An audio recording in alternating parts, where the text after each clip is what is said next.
Good morning, Raptor Freaks. It's Alexios here. Tuesday morning, Classic Jurassic Tuesday Trivia today. And yes, you see my picture, my very, very cute picture of our current shooting guard, Mr. Gary Trent Jr. with his father, Gary Trent Sr. And that is who we are doing today for the trivia. He's getting the trivia treatment, baby. It's Gary Trent Sr. And I hope all you trivia heads are ready because these are maybe some of the toughest questions I've ever written for Tuesday trivia today. They are a little bit off the beaten path. So be ready for some curveballs with the trivia today. Well, just in general, let me do a little bit of news and notes ahead of time just to let some trivia players come in and say, good morning, Logical Raptors fanatic. Always good to see you counting down the countdown to my live stream today. I love seeing it. Salute to you, sir, and your great content over on your channel. Check out Logical Raptors Fanatic on YouTube. Great stuff over there. All right, first, let's talk about Gary Trent Jr. in general right now. Nick Nurse was on McCowan, his stupid ass show. McCowan, you fucking old piece of shit. You need to just retire and go away. You and your old crony that don't watch basketball. You guys do not know jack shit about basketball. Do not watch Bob McCowan for any basketball content. These men are hockey heads. These men have other things that they care about way more than Toronto Raptors basketball because obviously they're not paying attention with the questions they asked Nick Nurse, like things about OG and that one dude tried to say our triple overtime game last year was against the Hawks. You fucking idiot!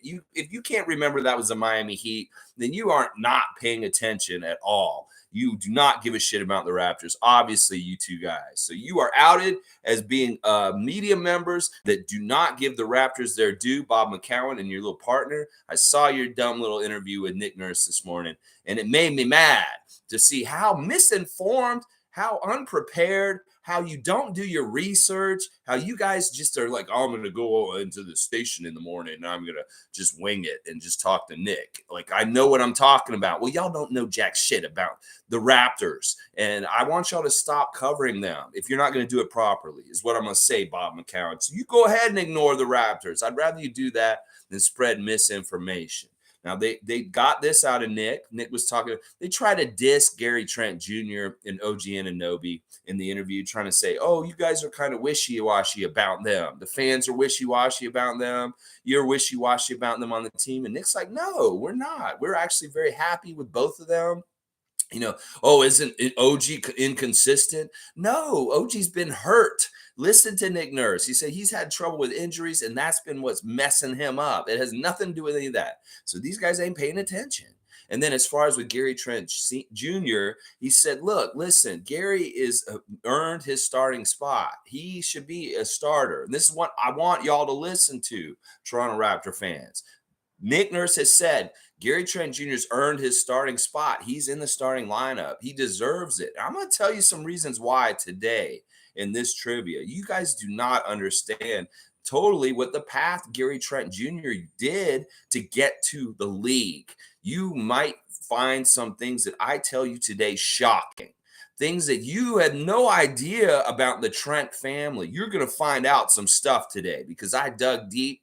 And listen, their history and their family is not always pretty. And you're going to find out some very deep, dark secrets about the Trent family today. And you will learn a story of overcoming things and getting to the NBA and making something of yourself and then carving it out for your own son. This story of Gary Trent Sr. is very inspirational, and y'all are going to get it today. You're going to get it. Let's see. Logical saying Bob McCowan doesn't care about basketball. Facts. I know. He's an old hockey head goof. You don't know jack shit about the Raptors. Neither you or your buddy. One of y'all should have specialized in it, so at least one of y'all can cover them correctly. But you're both just as ignorant about the Raptors and what they're doing as each other. So listen, don't even have any Raptors on your show or even talk about them. We don't listen to your stupid ass radio show anyway as Raptor fans. So don't even try and reach for that. All right. Just go ahead and cover the Leafs, cover the Jays, cover the Argos. You probably know way more about the Argos than you do the Raptors. So you just go ahead, Bob McCowan, you old ass motherfucker, and just stay away from people like Nick Nurse. You have no business being in their presence and asking them such insulting, stupid ass questions is what I'll say right there. Yeah. Good morning to Monique. Morning to Monique, Raptor Freak Monique. Always happy to see her. Let's see. Salute to Mo. Morning to David. David is checked in. All right. There's an article on ESPN. Here's our ESPN check on what they're saying about the Raptors today. This is Zach Lowe once again, with like the third or fourth of his rankings for the year. And these rankings are for watchability. He's ranked the NBA teams for how watchable they are this season, whether they're entertaining or not to watch. Well, last year they had us, let me see what this is.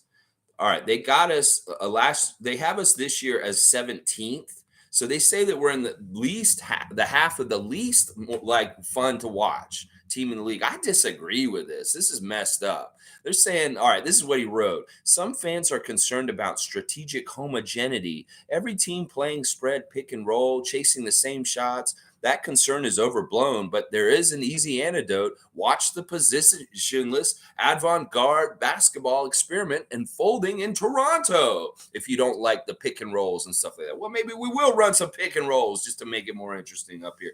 But if you hate that kind of ball, come watch us because we're positionless avant-garde, according to Zach Lowe, which, I mean, that's pretty fair. The Raptors' rotation amounts to Fred VanVleet and several tall people. That's not very nice to just say that. Who can do lots of things on offense and guard everyone on defense. That sounds really good, like a good team. They leverage their length in ways you'd expect, and some you might not. Switching, playing wacky zones. Wacky zones. Okay, they're wacky. We're wacky. Bombarding the offensive glass and posting up size mismatches. Yes, these are both things that we're doing, Zach Lowe. You're correct. They do the unthinkable on defense, allow lots of threes, basically on purpose. You think that we're doing that on purpose? No, we're just not getting out there to get to them in some ways. So this is a little bit insulting. Confident their speed and preposterous arms make for frightening closeouts. Only Matisse Thybulle has more blocked threes than Chris Boucher over the last 3 years. Yeah, okay, that's, I mean, there's some of that is description is like nice, but some of it's kind of insulting. Playing mismatch ball can be laborious. Toronto possessions after made baskets lasted 18.3 seconds, highest in the league per unpredictable. But even the grueling nature of its half-court offense runs counter to trends in a way that makes it appealing. So yeah, I mean, he has a fair thing to say about our half-court offense here. That is not, it's not fun to watch at times for us, and it's not that appealing or entertaining. So I will give him this, but some of his other points are absolutely stupid. Scotty Barnes, 6'9", point whatever. That's insulting. He's a point guard, is the perfect foundational player for this ethos, and might soon grasp the superstar tools to lift Toronto's offense from the muck. Well, I hope he does, and this could be the way. He seemed to play last season in second gear, digesting the speed and dimensions of the NBA before pushing the throttle. By playoffs, he appeared to have a better understanding of how good he could be. All right, that's fairly fair for Scotty. Pascal is a fine all-round number one option. Okay, we'll take that. And Van Vliet is that greater than his statistics guy you appreciate more the longer you watch him. Every seemingly innocuous move, every cut, dribble, wink, shoulder fake opens a few inches of space, and those inches eventually add up to an open shot. Yeah, we shouldn't be working that hard to get open shots, though. But hopefully we can be a little more attractive and appealing to watch to Zach Lowe than 17th in the league this year by getting our offense together a little better. You never know where that first Precious Achua dribble might lead. Everything from a dunk to a pass into the fifth row is in play. Now that's mean to say to Precious, the fifth row, but his transformation into a stretch center changed Toronto's offense. See, he thinks he's a stretch center. This man's moving towards shooting guard. Zach Lowe, you're not paying attention like Bob McCown. The announcers, court, and red and white jerseys are all great. The pitch on Jack Armstrong's "get that garbage out of here" call somehow gets higher every season, but thumbs down on the alternate black and gold look. So he's dissing our welcome Toronto look and dissing us for being like a a weird team that's avant-garde and stuff like that. Zach Lowe, fuck you with your stupid ratings. We should be higher. I think we're a top 10 watchable team. You just need to see some of our highlights this year. You're going to see something very interesting happen with the Raptors and how they can do some crazy athletic stuff. So, yeah. All right. Let me see what's going on here in the chat since I looked away. Let's see. Mason Culligan. Good morning, Raptor Freak Mason Culligan. How's it going to you? Things are going pretty good. Going to play some trivia in a second, so I hope you're ready. Get your trivia head on. It's going to be a little advanced, though.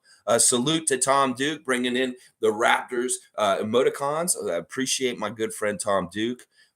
Let's see. G saying once the Raps get the shots to fall, they will be tough to beat. I agree with this. Once we figure out our offense a little bit better, maybe we get a healthy Otto Porter. Maybe we have OG and Gary and Fred start hitting more of their 3-pointers. There's all kinds of different things that could go a little bit better, and it'll make a lot of things easier, is what I'm saying. And G's also saying, Tom Duke saying, it's coming, G. The boys are hungry. Yep, they are going to get it right. We know they will. Mason saying, why is it that we get no respect from no one ever? And I can name a lot of teams we are better than, but hey, I guess we are blind because I see us neither than the most teams, but okay, U.S. media. We get dissed on both sides of the border, Mason. On this side of the border, it's the hockey people that want basketball not to do well, so they will change their coverage. They will ignore it and not really do research, like that interview I was just talking about with Bob McCowan. They do all kinds of different ways just to slight the sport and the team. I don't care. I mean, this ranking that I'm reading this morning is really about watchability. He's not ranking how good we are. In fact, he said we're like in the East, we're like a 3rd to 6th seed. So he did really kind of give us respect on where we should be in the standings by the end of the year. But this is his rankings for watchability. So he's basically saying that we're not as watchable as half the league as far as like for entertainment and stuff like that. It's a silly ranking, but I mean, I understand, but it's also, once again, perception. He adds to the perception that we're not fun to watch and stuff like that, which is silly. It's very silly. Yeah, not enough drama. We don't have enough drama. We don't have enough bad culture, bad toxicity to get headlines. We don't have an M.A. Adoka. We don't have a Draymond Green. We're we're not as exciting. G saying Cleveland is 0-2 in preseason, and the media is still saying to watch out. Their fans really believe in them. Something some of our fans need to be better at. Yeah, I agree with this, G. There's a lot of, what? That's the thing. There's unsurety just because of some preseason games, the last 2 games and stuff like that. I hate this kind of shit. And this is part of the thing with the Leafs choking at times, or like what happened on the Blue Jays. We get so insecure as sports fans here. As soon as we see any kind of losing in any kind of way, oh, they're not going to be so good. There's just not going to be our year. And so, like, fuck you, people that aren't paying attention, don't know what this team is going to be this year, saying that without even having any educated opinion. Like Bob McCowan, he doesn't have an educated opinion on the Raptors. If y'all are thinking the Raptors going to be bad because of 2 preseason games we just had, you don't have an educated opinion on the Raptors either. So that's what I'll say right now. Good morning, Cool Cat. Good to see you. Good morning to the Raptor Freak crew. Salute. G saying Raps are 2-2, which shows they played 4 games where other teams have played 2 or 3.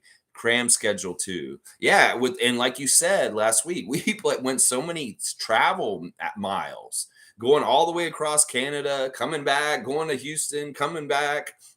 I like that this week they're here in Toronto and they get a home base kind of week. People are seeing Chris Boucher around town, just out and about. I don't know. Scotty's not on Twitch. We haven't seen him get on Twitch, even though they're here.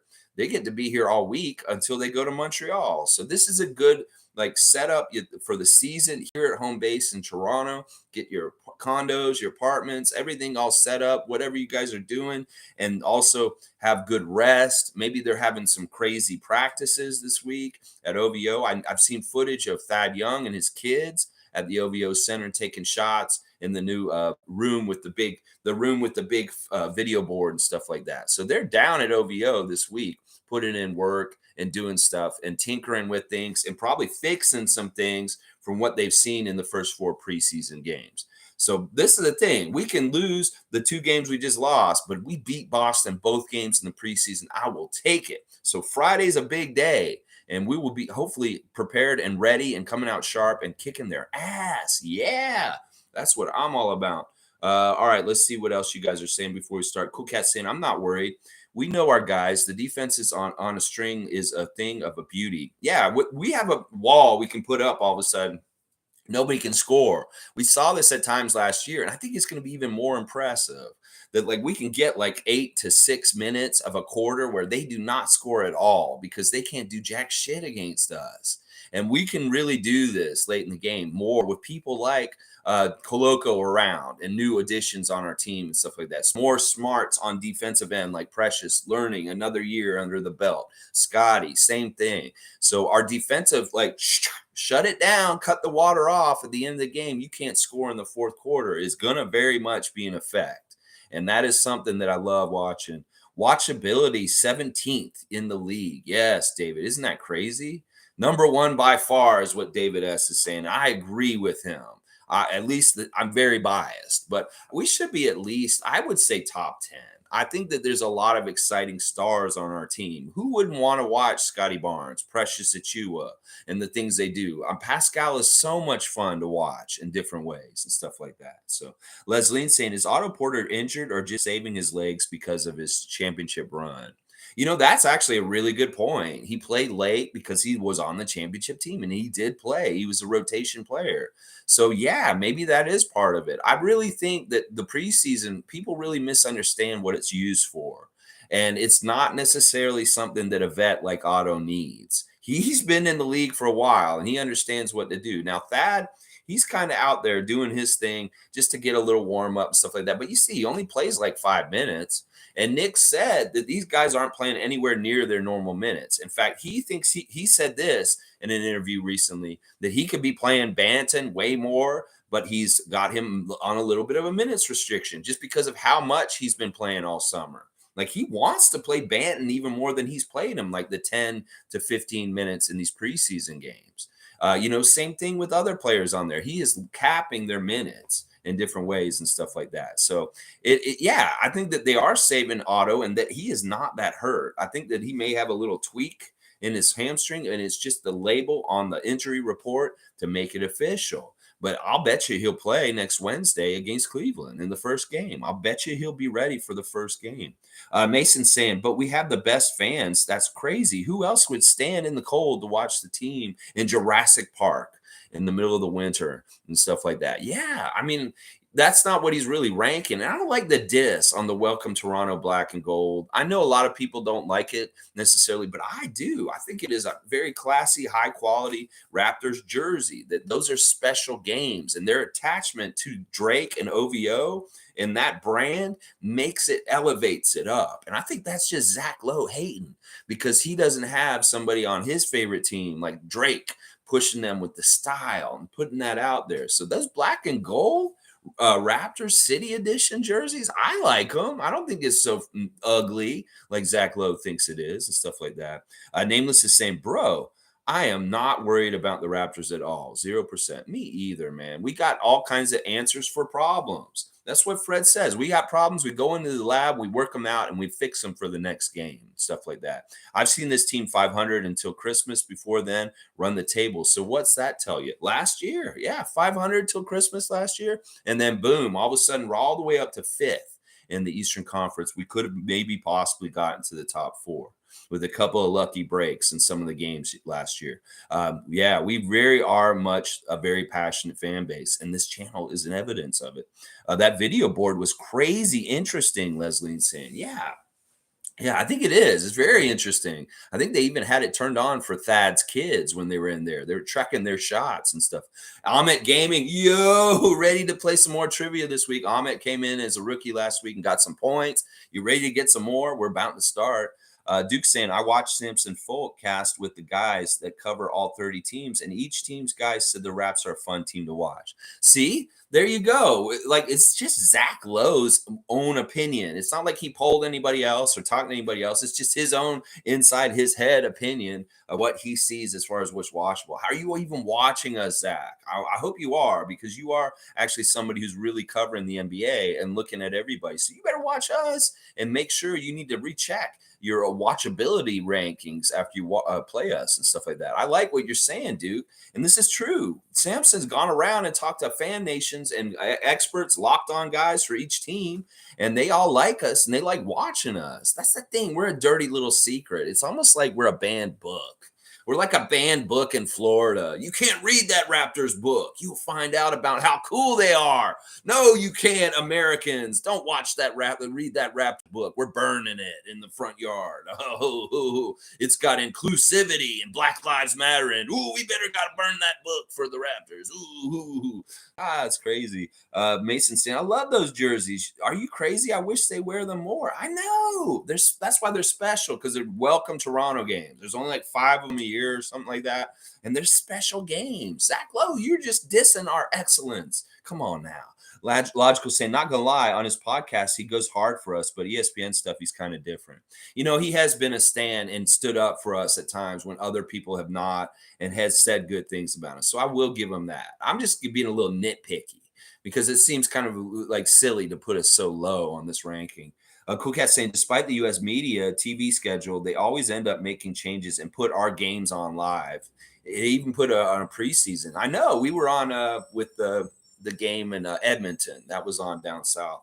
Can we start this trivia soon? Yeah, we'll start right now, Amit. I was just going to get through the comments. Now we're here. It's about 20 minutes. All right, let's start. Today we're doing Gary Trent Sr.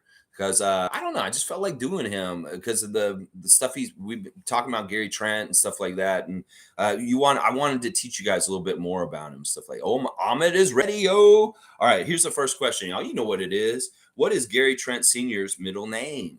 And I think it's actually the same middle name as Gary Trent Jr. All right, David knew it was coming, so David got it. It is Dewan.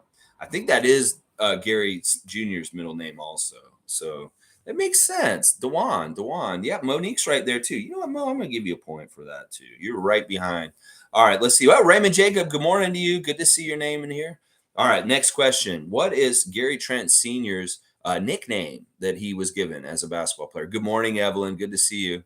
David is ready too. Yikes. Yeah, Tom, you're going to get one today. What's Gary Trent Sr.'s famous nickname as a basketball player? There's only one famous nickname, stuff like Bruiser's wrong. Shack of the Mac. Amit is getting his points for the day right there. It is the Shack of the Mac, the Shaw of the Mac. Shanky, your spell correct is got you there. OG, baby. OG. Yeah, good job, Amit Gaming. Good to see you in there. Next question. Who drafted Gary Trent Sr. and at what pick? Who drafted Gary? You can give me one of them and get 25 bucks. Number 11. David's going to go get those. That's right. The Milwaukee Bucks drafted Gary Trent Sr. and at 11. And the next question is, who was Gary Trent Sr. traded for on draft day? What player was he traded for on draft day? He never played for the Bucks. So Mason saying, I don't know him as much as I should, I guess. I will today. Yeah, you're going to learn him today. Well, it's an old Raptor, and he only played one season for us. So it's not like he's – all right, Sean Respert is the answer of who he got traded for. David is getting that one also. Sean Respert, that's right, because Gary Trent Sr. never played for the Bucks. He got traded to another team for Sean Respert. Very good. Yeah, David's on fire. He does what he does. Sean, respect Sean. Raymond Jacob, yes. All right, let's see. Next question. What is Gary Trent Sr.'s main number that he wore in the NBA? He wore this number when he was on the Raptors. There's actually a really easy way to figure this out. Yeah, 33. Same number that Gary wears today, Gary Jr. They wore the same number. And David's giving me the alternate answer also. It's 20 is his alternate number that he wore actually in high school, in college, and he also wore at the end of his career was 20. So, yeah, David's just quick on the draw. I saw David on Sunday. I was like looking, I was like, you're going to be ready on Tuesday, aren't you? And he's like, yeah. And he is. I saw him on Sunday, and I knew he's going to come in like this. So, and Raymond's just waking up. Well, I'm just happy to see you, Raymond. Stuff like that. All right, here we go. This is where we start to get interesting, guys. What job did Gary Sr. do to help his mother out as a kid? What job did Gary Sr. do to help his mother out as a kid? Paperboy? No. David's got it. He sold drugs. This is exactly right. He sold crack cocaine. Uh, Gary Trent Sr.'s mother was a crack addict. And when he was growing up, he helped to feed her addiction by selling drugs. And she would take him to a corner in Columbus, Ohio at like 3 in the morning and leave him there till like the morning to sell a whole bunch of crack cocaine. And he was only like 6 or 7. He was very, very young.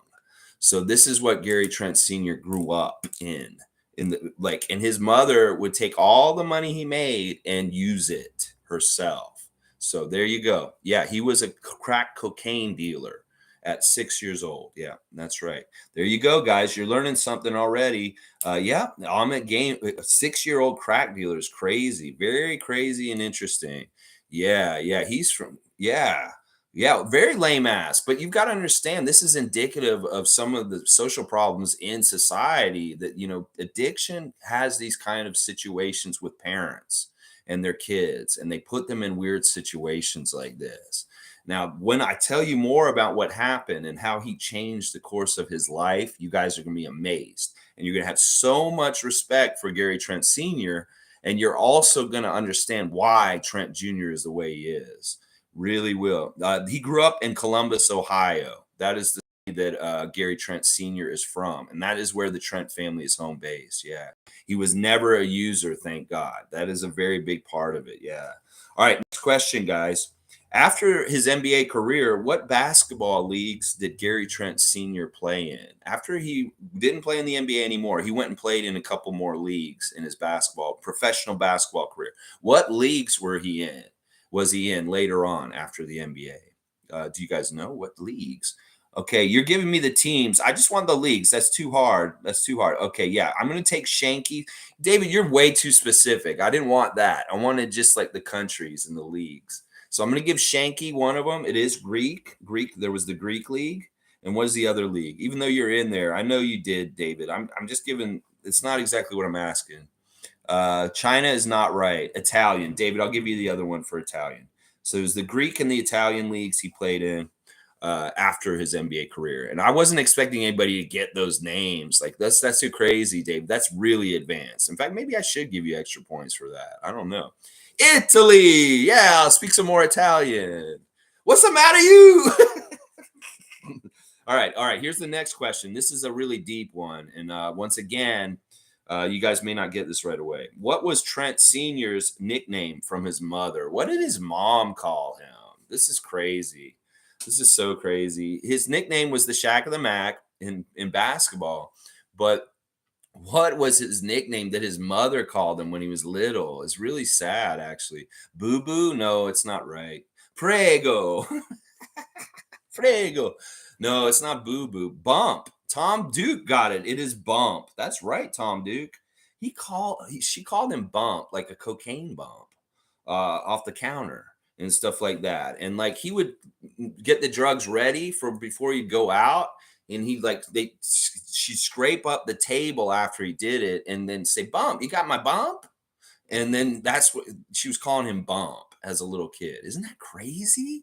That is absolutely crazy. Cocaine's a hell of a drug, right, Raymond Jacob? And especially crack cocaine. That's another whole level of a hell of a right there. Oh, yeah. All right. Tom Duke on the board today. Always good to see his name here. All right. Here's the question. Here's the famous question, y'all. How much money did Gary Trent Sr. make in his whole entire NBA career? And this may shock you.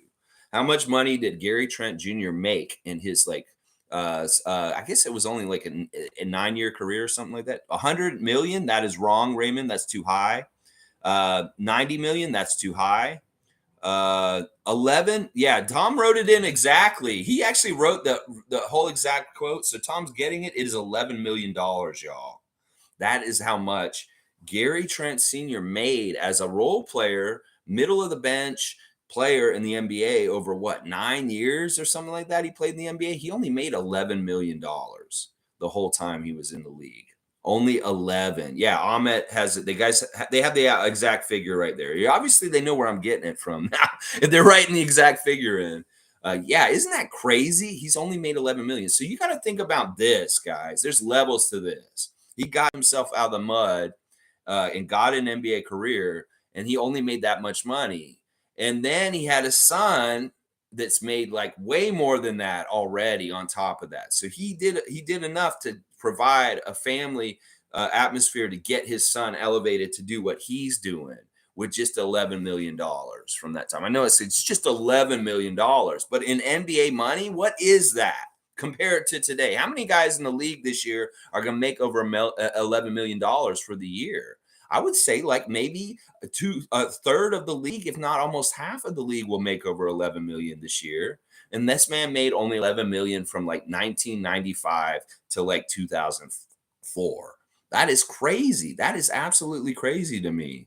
Yeah, Gary made more last year than his dad made in his whole career. That's exactly right. Yeah. It's totally a different like money scale than it was just then 20 years ago. It's crazy how it's going and trending and stuff like that. But it's right because listen, you can say the players make too much, but they generate so much money. This is kind of what they should be getting paid. If the owners are going to just be greedy and take the money themselves, well, the players deserve it because they're the ones who are playing. They're the product. They're the thing. So I never get upset when I hear how much NBA players make because it's either going to them or it's going to the greedy ass owners. So that's what I'm saying. They need to get paid right, and that's why they have a union and they fight for that kind of stuff. All right, next question. What restaurant chain was Gary Trent Sr.'s first legitimate job? Gary realized that like what he was doing was a bad route and he needed to change his path real quick. So where did he work for his first job? It was a restaurant chain and stuff like that. Ahmed, I'll talk about stuff like that afterwards. I got to stay focused. Yeah. Let's see. I'm baked. I read your message as 0 instead of 50. My bad. Long John Silver's. Ahmed's got it. That's right. His first job was at Long John Silver's. His first legitimate job, and even then, he would make like $3.25 an hour. He'd make like very little for a whole month, and then he'd bring it home, and his mother would spend it on drugs. He would make that money, and he didn't have money to eat or anything. She was spending all the money on drugs, so he wasn't really like getting help or anything. So yeah, it's very interesting, his course. And I'll talk about more after the questions because I don't want to give away some of the answers and stuff. But yeah, Long John Silver's was Gary Trent Sr.'s first legitimate job. These are good answers, though. KFC could be. Piggly Wiggly. Yeah, that's cool. McDonald's. These are all kind of ones that could have been, but it is Long John Silver's. So, all right, next question. Well, other than Toronto, what are the other 3 NBA teams that Trent Sr. played for? What are the other 3 NBA teams that Trent Sr. played for, other than the Raptors? Obviously, he played for us. We're not going to say that. Dallas is right. Shanky's getting Dallas. Shanky. All right. You put all 3 in one answer. I'm gonna give you T-Wolves and I'm gonna give Raymond Portland just to make it a little more fair. So Ahmet's gonna get Minnesota and just get Raymond on the board too today because Raymond is a good player and he's a little tired. I want to give him a little bit of a bone. Just give him a little nice little gift here. All right, next question. It's the all NBA team. No, it's all the teams. Yeah, you can put all of them in. It's just that you did it so quick. I wanted to kind of split it up and give points out to everybody and stuff like that. But yeah, you did get them all right and stuff like that. I wanted to give one to each person, stuff like that. But all right, next one. What is the mascot of Gary Trent Sr.'s alma mater? This is a really interesting story about how he started going to school there too. Really interesting story about it. So. Yeah, what is the mascot? You know this question. I do this every week. What is the mascot of the university he went to? What is their animal or person or whatever they have in a mascot uniform? Stuff like that. Where he went. Bobcats is right. Shanky's got it. It's Ohio Bobcats. There you go. Shanky getting the points. All right, let's keep going. Yeah, Rufus the Bobcat. That's even more right. All right, Ahmed, I'm going to give you points because you got Rufus as his name. So I'm going to give you a little backup on that one. How about that? Because you got the name. A wolf? A dog? No. It's a Bobcat. All right, next question. Who did Gary Trent Sr. try to fight in the Golden State Warriors locker in January of 2000? Who did he try to fight? He went into the Golden State locker. He was not supposed to be in there, and he wanted to fight this dude in their locker room. And it was a big issue. It was a problem at that time. Draymond is a good guess. He wasn't on the team at that time in 2000. It's not somebody who's very well known, but this should be something you guys find in Googling. Who did he try and punch out and go after in the Golden State Warriors locker room in January of 2000? He tried to go after a player. Let's see if you guys get it. I might give you a clue if you don't get it soon. Because these are hard questions, like some of these, because they're not on the Wikipedia. some of them are not on the Wikipedia. I think this one is on the Wikipedia, though, guys. Who did Gary Trent Sr. try to fight in the Golden State Warriors locker room in January of 2000? What player? Mason is laughing. He's likes watching the trivia, seeing what's going on here. He's from the street, and he never did really fully get the street out of him. You can tell by watching him on Instagram. You can see that Gary Trent Sr. is still very much a person from the street and stuff like that. And we love him for it because it is part of his makeup and really made him who he is and stuff. Now, Ron Artest, that's a guess. I'll take it, but it's not the right one. This is really not a very well-known NBA player and somebody that you guys are probably gonna have to research and find this somewhere. And it's funny that nobody's found it yet because you guys are so good at this. I'm like amazed. Actually, I got a little bit of a stomp on here. I know one of you is going to get it. I know Shanky or David or Amit. Somebody's going to get it. Amit's not knowing who it is. Okay, Kenzano. No, that's not right, Tom Duke. I'm not even sure there was a player with that name back then. No, Dampier, Eric Dampier. That's a great, or a Donald Foyle. Wow, you guys are dropping some great Warrior names around that time. No, it's not either one of them. But he's around that time. He's definitely around that time. He's somebody you guys aren't going to even remember, probably. He's really not an important player. Mark Jackson. Not even the Mark Jackson point guard from St. John's. You're talking about center Mark Jackson with Mark with a C. I know you're talking about. No, it's not him. Jaja Pachulia. No, not Jaja. Not Chris Mills. You were really digging some big names, some names from back then. And they're all Warriors. I love it. Mookie Blaylock. Look at Amit, man. Oh my gosh. I'll have to say this. He has the same last name as a very famous Spur who played with David Robinson and also got drafted and played for the Milwaukee Bucks. Corey Blunt, no. Chucky Brown, no. Antoine Jameson, no. No, it's the last name is the same as a guy who played for the Spurs with David Robinson. He's probably their number 2 scorer, who also played for Milwaukee Bucks and San Diego Clippers. Vinny Del Negro. No, that's a good man. These are really good old Warrior guesses. This is tough. This is a tough one. This is a real tough one. I can see this is something here. Jermaine O'Neal is not right either. Yeah, Jason Richardson. Wow, we're going to name all the old Warriors before we're done here. Jason Richardson's a good guess. Larry Hughes. Really listen to my clue if you can figure it out. All right, when David Robinson was on the Spurs, this forward was really his number 2 scorer next to him. He's a guy with no hair. He played for Milwaukee Bucks. So think of his last name and then think of somebody who had that last name who played for the Warriors. This may be too hard. I may have made a question that's going to stump you guys today. Let's see. Chris Mills, Adam Keefe. No, Adam Keefe. That's another name I haven't heard anymore. I'm learning a lot. I didn't know. I'm laughing because I can see Draymond turning the fight down because Trent Sr. can fight back. Oh yeah, yeah. I don't know. Draymond would fight Trent Sr. I would say that. Mark Jackson. No. There it is. Tom Duke got it. It's Vonteego Cummings. Yes, and the Spur player I was talking about was Terry Cummings. That is right. Tom Duke. Wow, big time. Tom Duke. Vonteego Cummings. I mean, nobody's going to know Vonteego Cummings, Chris Porter, Randy Livingston. You put Vonteego Cummings in like 4 minutes ago, David? Why am I not seeing your comments? Where is it? Let me see. Why am I not seeing David's comments?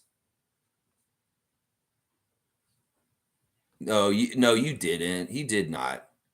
You did after Adam Keefe? No, I don't see it, David. It's not on here, and I can see all your other comments. So I think you're fibbing. I think you're fibbing. I can't see it. I got to give it to Tom. Tom's the first person I see. It's there. I don't know what's going on, man. I don't know why half your comments are coming in and half your comments aren't. Because I haven't seen you comment since up above. Have you been answering this whole time? Like all of a sudden, I'm seeing your comments, and your comments weren't there all of a sudden. I don't see them. I'm gonna give Tom. Raymond only sees Tom also. So sorry. Sorry. I don't know what's going on with that, David. I don't know. All right, let's move on. All right. What food would Gary Trent Sr. have for Gary Trent Jr. to eat when he picked him up from high school? What was the food that he gave him almost every day? It was like the same thing. He gave him the same thing when he come pick him up from school. Crack? No, Raymond, come on. No, he was breaking the cycle. He wasn't like his mom. He shielded them. Protein shake? That's not a bad answer. It's not right. Fried chicken. That's an interesting answer. No, that's not right either. It's like a very specific chain. I'm looking for the answer. Yeah, there it is. CC knows. It's Subway pizza, Subway sandwiches. He'd always bring him a Subway sandwich after high school. CC knew that. Yeah, I think was that a question before on my trivia? I think I was at some point. No, maybe it wasn't. Subway is right. All right, here we go. Next question. What famous dad was Gary Trent Sr. compared to by his friends for how he worked Gary Trent Jr. as a kid?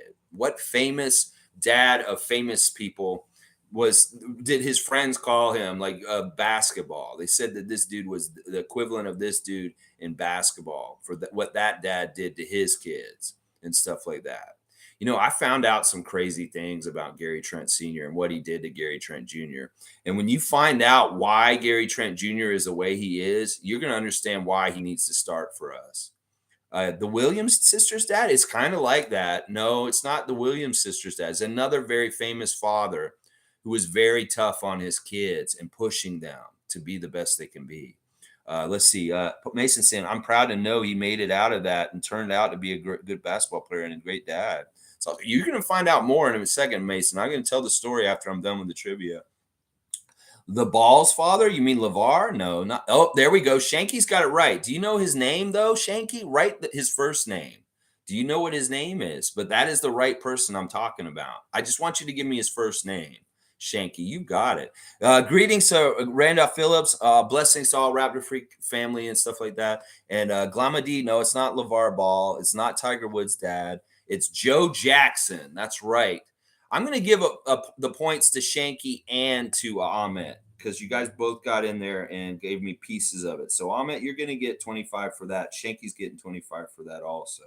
It is Joe Jackson, the very famous father of Michael Jackson, Janet Jackson, Tito Jackson, Marlon Jackson, Jermaine Jackson, Randy Jackson. Yeah, Joe Jackson. Yeah, have you heard the stories about what Joe Jackson did to those kids to get them ready? Well, it's very similar to the same thing that Gary Trent Sr. did to Gary Trent Jr. as a kid. All right, you want to know a story? All right, I just told you Gary Trent Sr. was selling crack at like 6 or 7. Well, you know what Gary Trent Jr. was doing at 6 or 7? This man had him. All right, he said, all right, this is what he did. Gary Trent Sr. said to Trent Jr. one day when he was very young, he said, do you want to be a basketball player one day? Do you want to play in the NBA? And Trent Jr. kind of just flippantly kind of said, yeah, sure. That sounds fun, Dad. I'd love to do that and be like you. He said, all right, well, listen to me. You better listen to me. He said, all right, Dad. So they went down to a track, a big, huge, like regulation track, just like the one at Riverdale Park in Toronto, that great vista. And they said, all right, you're going to dribble this ball and go around this track 1,000 times. And he's like, what? I'm not even going to go on the court. And he's like, yeah, this is what you're going to do. He's like 6 years old. He made Gary Trent Jr. dribble around this track 1,000 laps. And every 10 laps, he had to do 6 push-ups and sit-ups while he did this. And this is a 6-year-old child. This is how Gary Trent Jr. started his training as an NBA player. That his father pushed him every single day like this. That he learned ball handling on the court on that track before he even let him go on a court and start shooting. He said, you want to learn how to shoot already? Well, you need to learn how to dribble to get to the place where you can shoot. And I mean, I'm serious. He had that kid doing sit-ups and push-ups and doing that crazy dribble around the whole court like that. Isn't that crazy? He worked him so hard. He disciplined him so hard. And this is what he's doing now to Grayson and Gary's son. The other brothers, the younger brothers, the same thing. And if you see those kids, you'll see the fundamentals in them are already there because Trent Sr. makes these kids good. Like he works them hard. And he said, you want to be in the NBA? Well, you better listen to me. And it's going to be hard. You're not going to want to do this at times. You're going to hate me at times. But you know what? The way he did this for Gary Jr. is what he needed somebody to do for him when he was that age. Because once he figured out, okay, this thing selling drugs for my mom is not good. And he went and got that legitimate job at Long John Silver's. He still wasn't out from underneath her thumb. He still had to live there with her in the hood. And the allure of selling crack on the corner was always there for Gary Trent Sr. It wasn't until he moved to his aunt's house. And she was an addict too. She was hooked on crack too, but at least she lived outside of the hood. And he couldn't go do that behavior of selling the stuff outside the house. And he dropped out of school. He went to work and people started selling him. He's like, you know what, Gary Sr., if you want, you're a big dude. You are a big dude. You want to play basketball? And he went back to high school and they fixed his grades and they tried. He saw it as a route to get the hell out of there. So he really focused on his basketball and learning and doing as much as he could. Now, he's not as skilled as his son, obviously. He really was a big, chunky man that could throw a lot of weight around and bully people on the court. He was a star right away at high school. He dominated. He got like 20 to 30 points every game and got like almost 20 rebounds every game. And Ohio University called him and said, do you want to come play for us? And he said, listen, I just want to get the fuck out of the hood. Can you let me out? He didn't even see the campus. He never met the coach. He never met anybody. He said, just help me get to the hood. I'm there. And he went.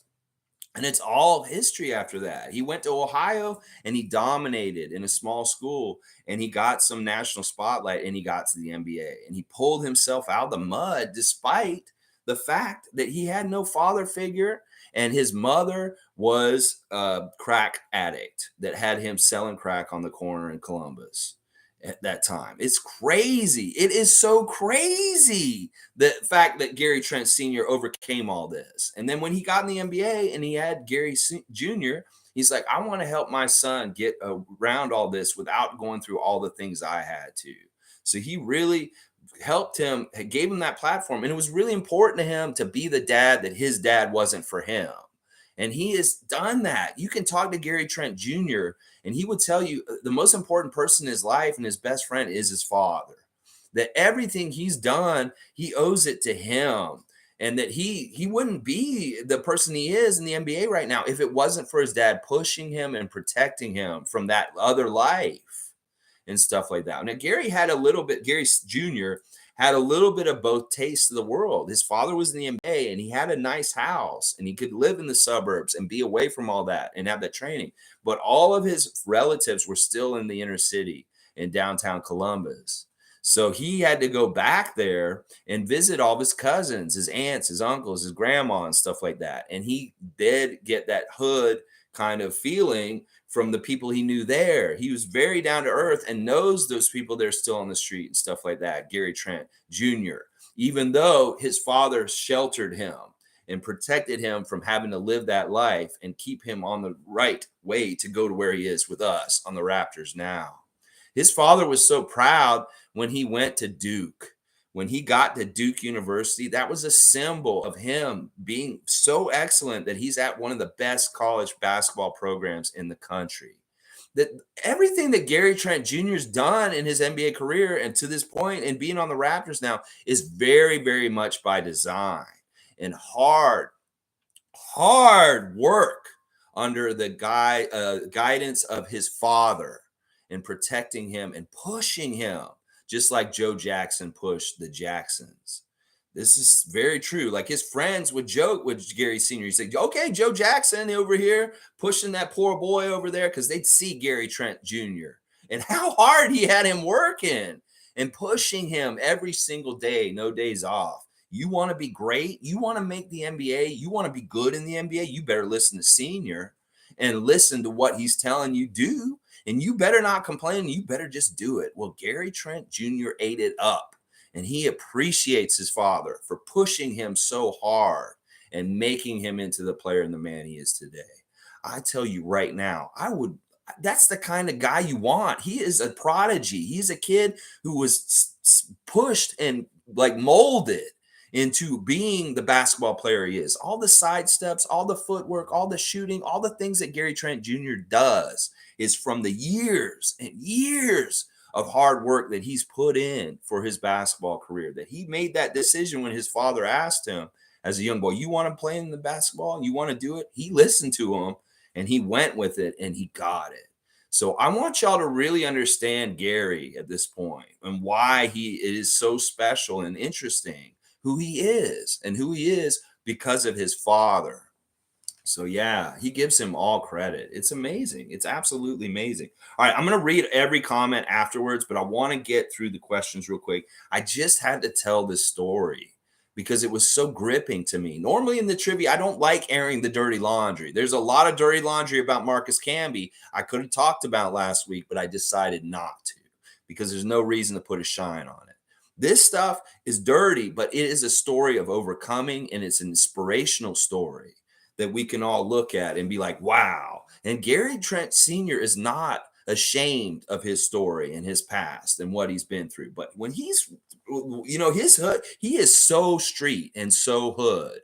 And that's the thing about Gary Trent Jr. Because he's like he had a nice life with his dad's NBA money, but he also got grounded with hood. So he's both like very smart, like, intelligence wise, with like book smart, but he's also street smart. And that's the right combination for somebody like Gary Trent Jr. and stuff like that. Amazing, amazing story. So inspirational, guys. Like his mother did not help him at all, Gary Trent Sr. She hindered him and he overcame it all and then carved a path out for his son. It's amazing. All right, let's see. What university did Gary Trent Sr. get his business degree at?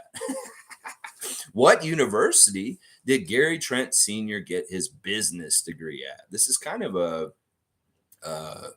funny story, or it's kind of like it's not really a joke, but it is. It's kind of like, this is, if you live in the States, you've probably seen this commercial many times and stuff like that. But yeah, what university did Gary Trent Sr. get his business degree at? And it was way later after, I think it was even after his NBA career. DeVry. It is along those lines, Raymond Jacob. DeVry is a very close guess. Let's see. Yes, it's sad. All right. Yeah, I'll read all those other questions. I just want to do answers right now. DeVry. I'm going to read everything that's in there. I'll go back and get back to the afterwards. DeVry is very close to this establishment. Let's see. University of Phoenix. Tom Duke is in there. It is the University of Phoenix. You can do online courses at University of Phoenix. And that is exactly right, Tom Duke. Good job. All right, just two more questions, and I'll read all your answers or your comments. On Gary Trent Sr.'s Instagram, here's the Instagram question. Where can you see him more often? Like, where is he usually when he's posting on his Instagram stories? Where is he usually on his Instagram stories? I don't know where David is. I'm not seeing his comments. I don't have any filter on this, so I don't know what's going on. I saw him when he came in at that one point, but I haven't seen him since. In the gym, CC's right. I would have accepted on a bike also, because sometimes he gets on a bike and he like rides around in the neighborhood with his sons on the bike, kind of talking and stuff like that. But in the gym is the right answer. CC's right. There's been a problem at the gym with Gary Trent Sr. in the way he parks. He likes to double park. In fact, sometimes quadruple park. He will park his car kind of like diagonally across 4 spots. And somebody else that goes to the gym's been leaving him notes on his window for why you idiot, why you park this way and stuff like that. He wants to know who wrote it because he wants to go talk to them. I don't totally agree with Gary Trent Sr. quadruple parking and taking so many spots at the gym. But also, I'm like, let him do it because I ain't gonna go tell him not to. That's so good. All right, so CC gets that point for the gym. And the last question today is the same question I asked last week. It's a very interesting new question we're doing on the trivia now. Who played the most games as a teammate with Gary Trent Sr. in his NBA career? Who was the player in the NBA that played as his teammate the most games throughout his career? Yeah. Dirk Nowitzki is not right. It's a good guess. It's a very, it's a player of that caliber. So it is a pretty big name. So you got to think about where he played. Carmelo was Marcus Camby's answer last week, but not this week. It's not Carmelo this week, but you're along the right lines of tier of player. You just got to think about those teams he played at and where he played the most. Shanky, I like your way you're thinking, though. You're really on the right track. Kevin Garnett. Boom. 1, 2, 3. There it is. Kevin Garnett is the right answer, Shanky. You got it. That was, of course, in Minnesota. They're kind of a good complement for each other. Gary Trent's a little bit shorter, but very wide and a really good like rebounder and brutish kind of player. Meanwhile, Garnett didn't have as much beef. So they were really good forward combination because Garnett had the length and stuff, and they kind of balanced each other in different ways. So Gary Trent Sr. and Kevin Garnett were a great team together. All right, let me go back and look at some of your comments. I wanted to just get that story out and stuff like that. So crazy. All right, let's see. How many do you have, Ahmed? I'll add them all up and then I'll put them in the standings and the score. I think today you've got right now 1, 2, 3, 4, 5. You got 5 for 125 points. So that's pretty good. That's a pretty good day. Let's see. You needed the knowledge, Mason. Yeah, it was pretty cool. Interesting stories. In fact, I want to read more from this article about Gary Trent Sr. because there's some really interesting passages. Shanky gave me the answer by saying the Jackson's dad. Yeah, but you said the Joe part first, but I'm giving you both 25 for that answer because it kind of got there. His father was just absent. His father was also a drug dealer, I believe. Gary Trent Sr. and stuff like that. Let's see, 1,000%, 1,000 times is hyperbole. I'm not sure what that means, Duke. Let's see. Tom Duke is saying probably had the same experience, right, Junior? Yeah, no, I don't think so. Junior was very much shielded from this kind of stuff. I mean, he was around family members that had crack addictions, I'm sure. Like maybe his aunt still had a crack addiction or something. I don't know. I think his grandmother's still alive, and maybe she got out of her addiction. I don't know the exact facts and history of their family. I don't know if anybody's passed or anything. Built different, literally. Yeah, Tom Duke, that's a very good description. Let's see. That is awesome. That's tough, but he was getting him ready for the hard way on the court. He made him go the hard route. Like Gary Trent Jr. very much went the very hard route. And that's why a lot of this stuff that he does on the court is very second nature. That's why he's somebody you should bet on because he really has put in the time, stuff like that. I remember this story and he would cry about it. Yeah, it's interesting. Like there, you look at Gary Trent Sr. and you see this big tough man, but he's very sensitive and he's admitted that he cries about some of the things that have happened to him in his life. And I like that. I like that somebody like him can be tough and rough around the edges, but also show sensitivity and not get stigmatized for it. I mean, are you going to stigmatize him for it? I'm not going near him and stigmatizing him for it. I will not. No, I won't.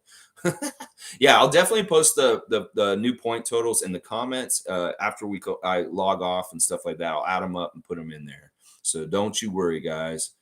Just ask David how many points he has, and then you'll realize we're SOL.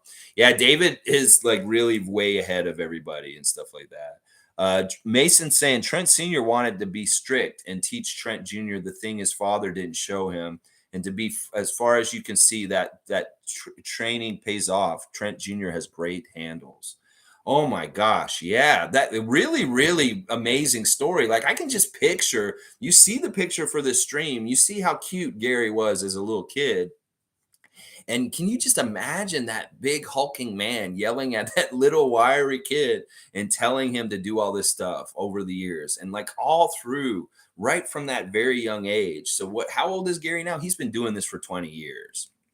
20 years of really, really intense NBA style kind of working out to get to who he is now and stuff like that. Amazing. Yeah, what a story. I see them different now. Just give me a reason to cheer harder for Trent Jr. Well, yeah, I just did. I just did because his family story is amazing. It really is. Tom Duke is right. Check out Gary Trent Sr.'s Instagram. Hilarious. Just keeping it real. And some of his sense of humor is a little crazy and stuff like that. But he really means well. And he's a really, really good person. Like he coached Gary's different teams as he was growing up. And he's been a mentor to all kinds of young men over the years, Gary Trent Sr. and stuff like that. So yeah, he's a bit of a legend, and that they split their time between Minnesota and Columbus. They have houses in both cities, and that's why you'll see that he played in Timberwolves, Gary Trent Sr., and that's why they have the house. They kind of have their NBA house there.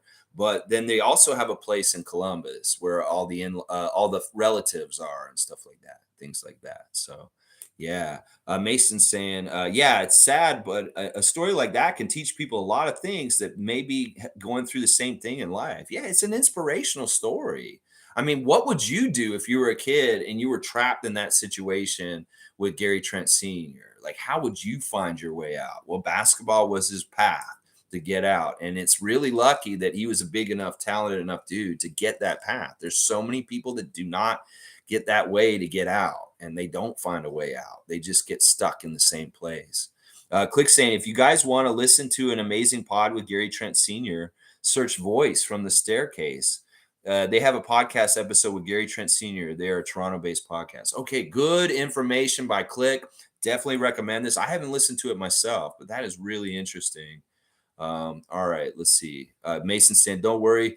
What do you do? He's saying, well, we are only, okay, hang on. Okay, hang on. Why did that jump like that? Okay, say, no worry, Lex. Do your thing. This is awesome. Who's going to say anything to his face? That's right. I agree with that. Okay, see you, Ahmed. I'm sorry. Took a bit to get to it. I know you had just a window to play. You'll see your score. Don't worry. I'll put it up. Click saying, you guys should. Are you saying the same thing? It's the same comment. Okay, David saying, at Tom Duke, not sure what's up. Seems like some go through and some don't. I took a screenshot of the other thing to show Lex. I'm not nuts. Okay. All right, David. I don't know what's going on. Like, sometimes I feel like YouTube chat is like screwy, and it doesn't feel it, like I don't have it on top chat. I have it on live chat, and it should be showing everybody's comments. So I'm annoyed with this. I don't want it to be unfair, but David, you do have a lead to deal to thing with. Hopefully, it'll be all figured out next week. But you did get some points at the beginning. You did actually do very well, David. You got 1, 2, 3, 4, 5, 6, 7, 8. So you got 200 points today. So it's not like I know you would have got way more. You probably would have mopped up the floor in different ways, but go easy on him, Hammer. Hammer, don't hurt him. Mason saying, well, we are only human. Everyone cries in life. Nothing wrong with that. I agree with this. And this is a big part of the problem with toxic masculinity is men can't show emotion because of stupid like male ideas of what we were supposed to be for a long time. And then people get hurt because we don't get that out and stuff like that. Evelyn saying the Redeem Team on Netflix is such an inspiring movie to watch. I'll have to check that out next time I'm over at Adriana's to watch Redeem Team. You can tell though Trent Jr. looks up to his dad like a hero. Probably he does. He totally does, and he gives him all the credit in the world. Like he really is. Part of the reason why I put him in the picture with his dad is that he is really a piece of his father. He is like how they say the son is a piece of the father. Well, he's a chip off the old block, and he really is the extension of Gary Trent Sr. at this point in the NBA. And he would say that a lot of everything he's done and everything he does is all due to his father. He gives him all the credit. He really, really does. Because like I said, he carved out that safe space to keep him away from any of the pitfalls that he'd fallen into when he was younger, senior. And he didn't want junior to have any of that kind of stuff happen in any kind of way. And he was super successful. In fact, he may be a really good coach, development coach, the way he trains his children and they're coming up. Like I really fully expect Gary Trent Jr.'s brothers to come up and be NBA players in like 10 years from now. that we're going to see little Garrison and Grayson and the other one. Well, one of them's into martial arts and isn't into basketball, but the other two are really into basketball. And we see the highlights of them on the Instagram all the time working with Trent Sr., like doing all kinds of stuff. The same thing with Thad and his boys. They are working out the same way. Like they are getting trained to become NBA players down the road. I'm sure Ron Harper, he didn't do it himself. It was his wife did it for Ron Harper Jr. It's the same kind of thing where they train them, their progenies, their fathers, you know, they go on the path of their fathers. They got to go the same way. Monique saying Grayson Trent has great handles too, plays so much alike. Well, that's the thing. We now know that Gary Trent Sr. makes them get their handles first, and that's a big part of it. I see David's message retract nuts. You were killing it, then it disappeared. Well, Shanky scares me. He goes nuts sometimes. She sure does. That's right. It is Shanky. Yeah. All right, you're back again. All right, that'd be dope. All right, real quick. I want to look at this Gary Trent Sr. article real quick and just read part of it for you because it's so interesting. Gary Trent Sr. recalls the clock on his mother's Cadillac reading 3:17 a.m. when she dropped him off on his first day of work. The former NBA power forward wasn't starting a job at a 24-hour restaurant. He was selling crack cocaine to help support his struggling and drug-ravaged family. Wow. Yeah, she drove me around the corner and dropped me off, Trent Sr. told the Undefeated. This is on the Undefeated, just so you know. I remember looking at the tape deck on her Fleetwood. It was 3:17 a.m. I got out of the car. She dropped me off at 3:17 in the morning and said, "See you when you get home." I made $180 before I decided to go back home because it was late. By the time I went home, it was like 5 in the morning. I fell asleep on the porch and everything the first night out. And every night we had to re-up. My mom cooked it, cut it. There were some nights where I didn't go out, so she would wake me up. My mom used to wake me up 3, 4, and 5 in the morning, and send him out there to sell the crack and stuff like that. It's so crazy. Oh man, so crazy. His father is described as a cocaine kingpin who was arrested and sentenced to federal prison, leaving behind an 11-year-old Gary and his younger sister on the east side of Columbus. His mom was a hairdresser by trade, but was also addicted to crack cocaine. Trent Sr. said she became a zombie to the streets. Trent Sr.'s grandfather died from alcoholism, and his grandmother murdered her own son. I'm not ashamed of my family. They just chose to be gangsters, Trent Sr. said. Trent Sr. said money was scarce and often used by his mom for drugs when it was available. His mother once bought crack from one of his friends. By 9th grade, he was selling crack after his mother taught him how to make it. Trent Sr. and his mother's new boyfriend had him selling packs of crack for him. So crazy. And he's like, he realized he needed to do better. So he went and took the job at Long John Silver's. He lied about his age. He was only 14 at Long John Silver's, saying he was 16 in order to work. He's a big guy. He probably looked old enough. With an hourly salary of $335 before taxes, Trent Sr. said he ended up making about $275 after a month's worth of work. Trent Sr. said his mother took that money and bought cocaine to chop and sell crack.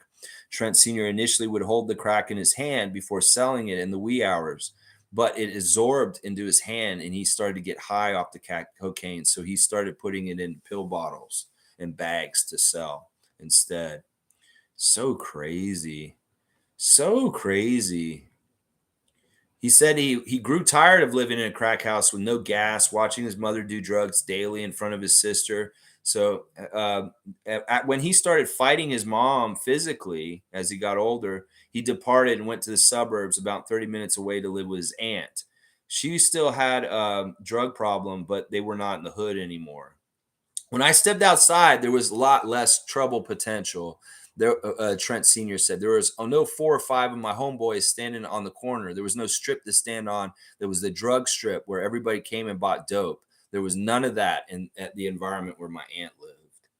So yeah, it's crazy. Some of this is really crazy, and it's really inspiring that he got out of there and did what he did, and how he carved it out and set it up for Trent Jr. All right, let me just see what's going on here in the chat, and we'll get off here soon. Now Gary Trent Jr. plays for his best friend Jordan Bolton, as we all will. Yeah. Gary Trent Jr. has a best friend named Jordan who had an accident, a spinal column accident, and he has been paralyzed and trying to fight back and get his mobility back and his strength and stuff like that. And he's had some really good success in recent years and stuff like that. You go, King Bolton. And I know that you're always watching your rally, and that Gary really looks out for him. It really does show. Like Gary, you can look him and judge a book by his cover, but you may be absolutely surprised the heart and the wisdom and the perspective that Gary Trent Jr. has, partly because of his father and also because of people like Jordan Bolton in his life. So yeah, that's another person you guys should check out when you're learning about Gary Trent Jr. is his best friend, Jordan Bolton.